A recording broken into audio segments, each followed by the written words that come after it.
Olá, ainda nas nossas reflexões diárias,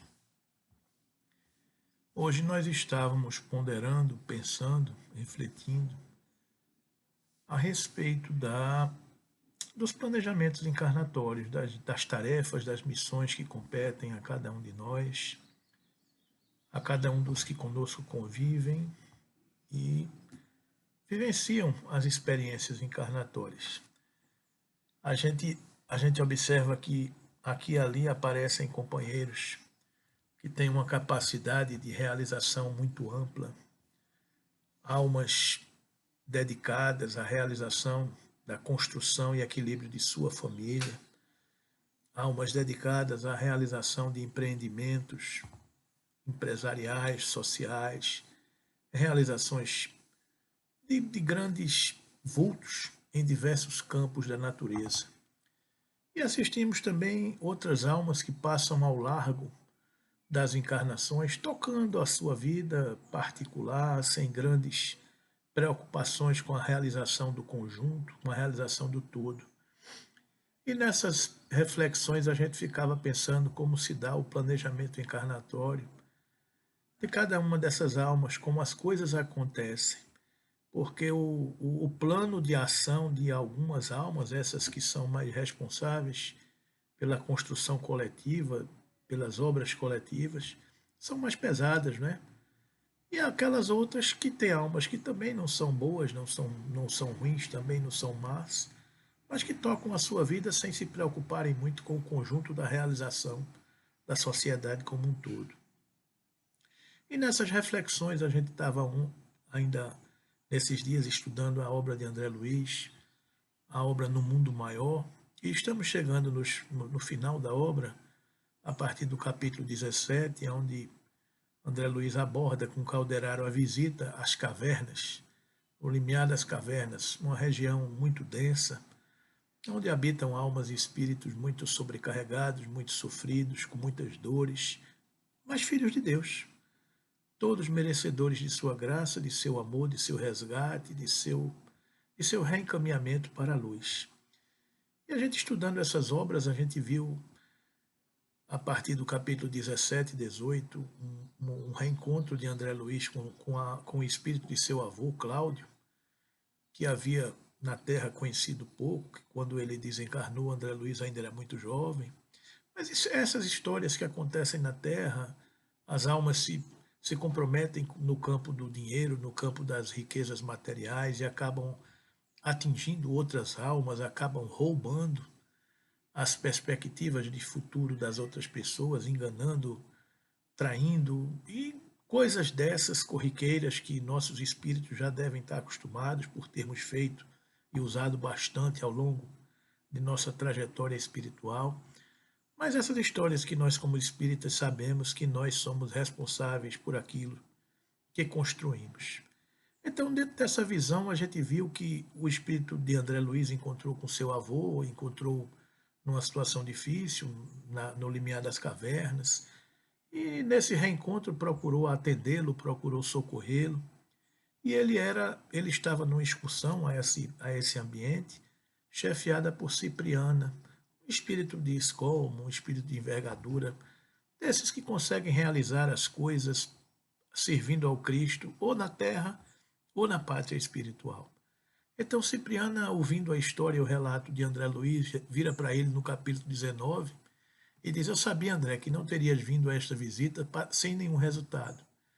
E depois lhe diz que dispunha de pouco tempo naquele ambiente e que, como não seria possível ao doente, ao seu avô, acompanhá-los de retorno à colônia em que eles se encontravam, cumpria interná-lo em alguma estação socorrista, ali mesmo naquele plano.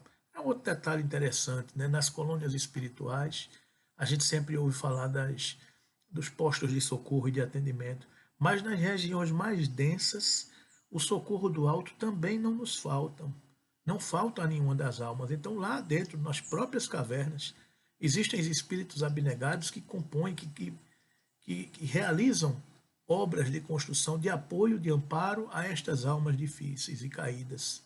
Então, lá na região das cavernas, havia também essas estações, essas colônias, esses postos de socorro para recolhimento dessas almas que precisam começar a reencontrar o seu caminho de resgate.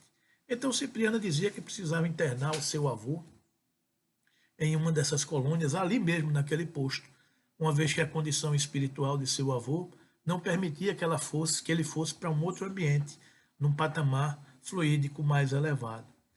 Aí ele diz: meu avô, malgrado ao júbilo de me haver reconhecido, não guardava razoável equilíbrio, pronunciava frases desconexas em que o nome de Ismênia, que vinha a ser a sua irmã, por uma consciência pesada de algo que havia feito a ela, mas isso é uma outra história, e depois vocês vão observar, a consciência de culpa, né? Era repetida a cada passo.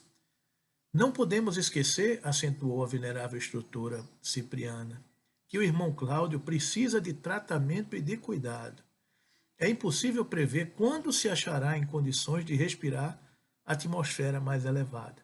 Ou seja, nós aprendemos com esses relatos que as almas, quando mergulhadas em ambientes densos, precisam de um tempo para recuperar a sua lucidez e respirar ares mais puros.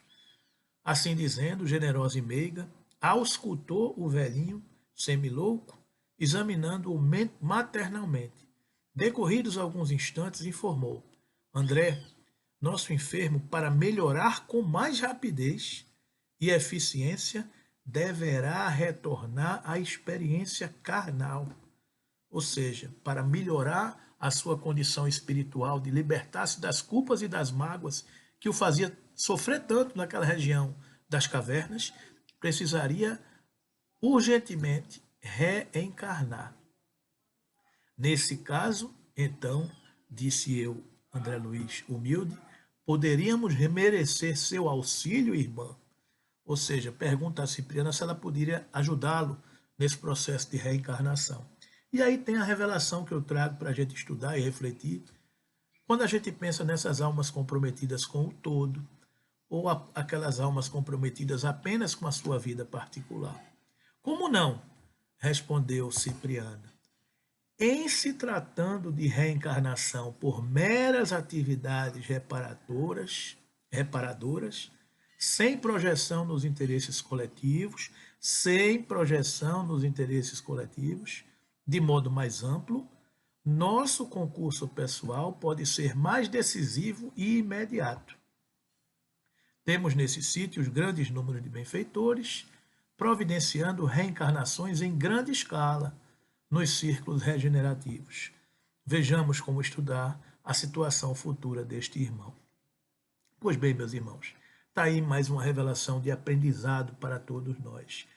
Quando se trata de reencarnação por meras atividades reparadoras, sem projeção nos interesses coletivos de modo mais amplo. O que é isso?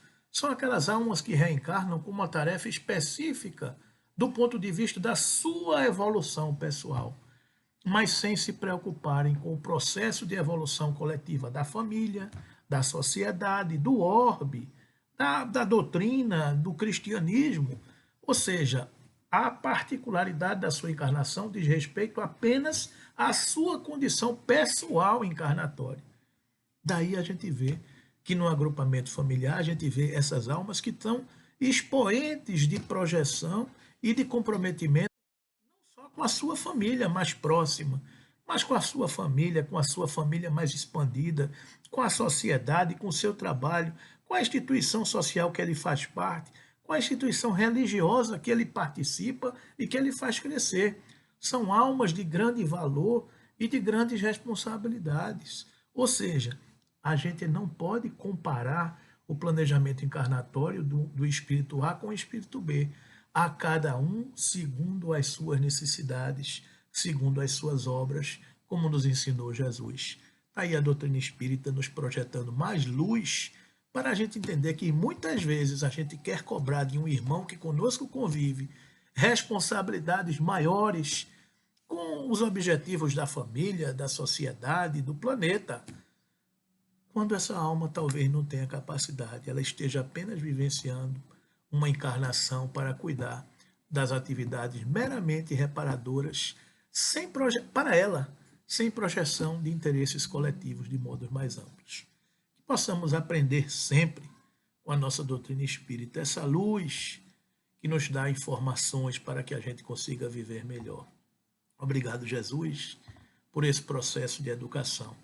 Obrigado, Kardec e todos esses colaboradores do mundo espiritual que nos dão aula diariamente das leis de Deus aplicadas no nosso dia a dia. Sê conosco, Jesus, hoje e sempre.